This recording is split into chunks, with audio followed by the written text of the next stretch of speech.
రాజకీయాలకు విరామం ప్రకటించారు గుంటూరు ఎంపీ గల్లా జయదేవ్. ప్రత్యక్ష రాజకీయాలకు కొంతకాలం దూరంగా ఉండనున్నట్టు తెలిపారు.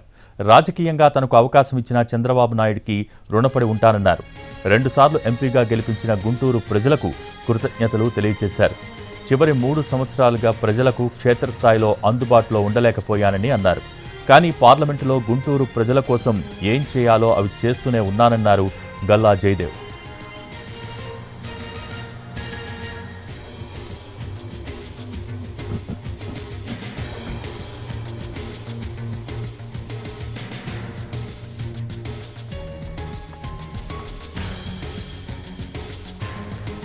రాజకీయాలకు విరామం ప్రకటించారు గుంటూరు ఎంపీ గల్లా జయదేవ్.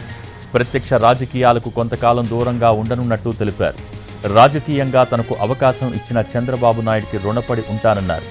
2 సార్లు ఎంపీగా గెలిపించిన గుంటూరు ప్రజలకు కృతజ్ఞతలు తెలియజేశారాయన. చివరి 3 సంవత్సరాలుగా ప్రజలకు క్షేత్రస్థాయిలో అందుబాటులో ఉండలేకపోయానని అన్నారు. కానీ పార్లమెంటులో గుంటూరు ప్రజల కోసం ఏం చేయాలో అవి చేస్తూనే ఉన్నానన్నారు గల్లా జయదేవ్.